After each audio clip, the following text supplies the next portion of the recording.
Finally, I talked a lot about technologies we have today that should be deployed immediately. I talked about other technologies we're piloting that could be deployed 5 and 10 years and 15 years from today. But if you look at the goal we are trying to achieve, to get down to, in the United States, to a decrease in our carbon emissions of 80%, in the world to decrease our carbon emissions by 50%, then to get to there by mid-century, we also need new science, new technologies. And so for that reason, the Department of Energy is introducing novel ways of funding energy research. I just want to highlight the bottom two, the so-called RPE, or Advanced Research Projects Agency Energy, and the energy hubs. These are high-risk, high-reward efforts in order to stimulate, yes, there will be failures, but stimulate, in the vernacular of Americans, we're swinging from the heels, we want a few home runs.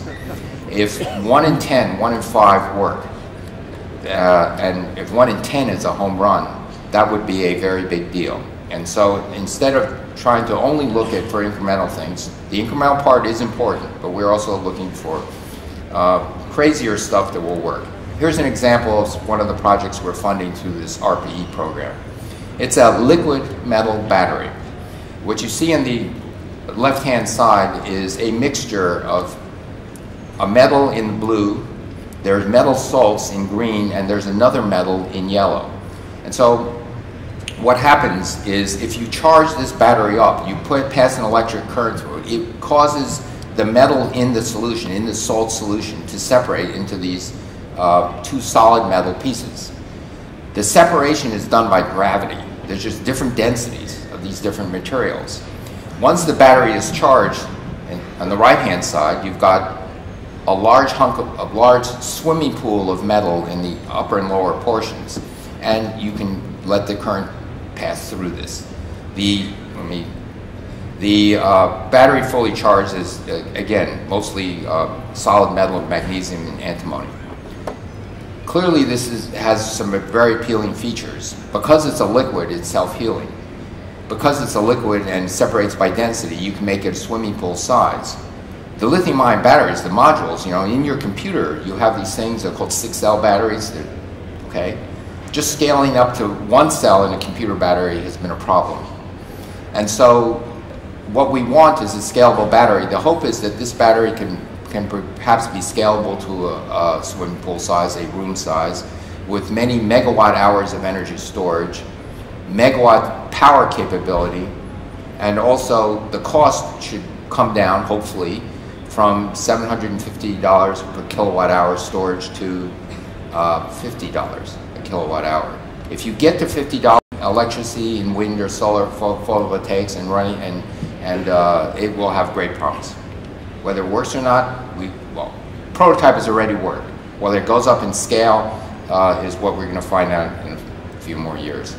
Another few crazy ideas that just might work. If you think about carbon capture and storage, a large energy penalty, a large cost penalty in what we now know in so-called amine absorption processes or cold ammonia is that you pay an energy penalty either to chill the ammonia, or once the carbon dioxide is stored on amine, you have to heat it up to release the carbon dioxide. Huge energy penalty, huge capital costs. There's an existence proof that you don't have to pay the energy penalty. The existence proof, you are doing that work in your own body. Your cells metabolize. They create carbon dioxide. You've got to get the carbon dioxide out of your body. That carbon dioxide goes into your bloodstream with the aid of an enzyme called carbonic anhydrase. It gets transported to your lungs, you exhale the carbon dioxide. A change in pressure releases it. The absorption rate of the carbon dioxide into your bloodstream is enhanced up to 1,000,000-fold by this enzyme, and there's no energy penalty. So, why aren't we using this today? Well, this enzyme gets rendered inactive in a horrible flue gas environment. So, we're now funding research to try to develop a catalyst that can act like this enzyme, that can remain robust in a flue gas environment. Another crazy idea, which should work actually, is that the most expensive way to convert lignocellulose and break the very complex sugars down into simple sugars are the fact that we have to use special enzymes that degrade the sugars. Those enzymes cost a lot of money. We usually grow them up in bacteria. We harvest the bacteria, extract the enzymes, sprinkle the enzymes over the lignocellulose. Is it possible to engineer a grass that actually has the enzymes that will digest the cell walls themselves, but cannot be activated until you harvest the plant and until you give it a signal, like put it in an acidic solution? And the answer is we think it is possible to do this.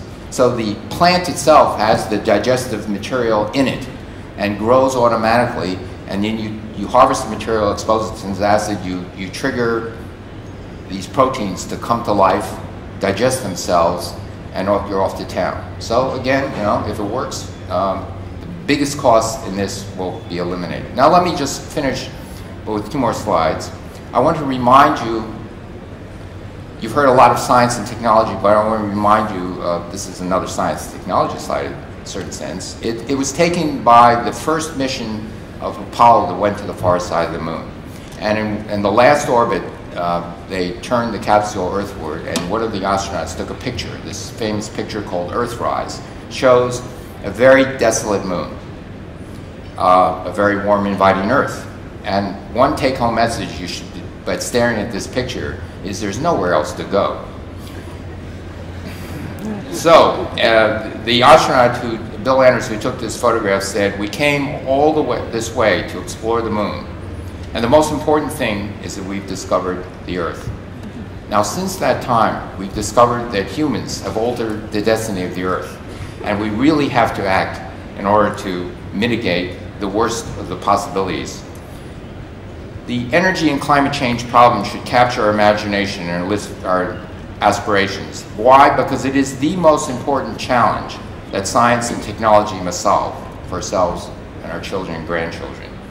And so I want to leave this quote with you from Martin Luther King. He spoke in 1967 about ending the Vietnam War, but these words actually ring more true about today's crisis. And he said, "We are now faced with the fact, my friends, that tomorrow is today.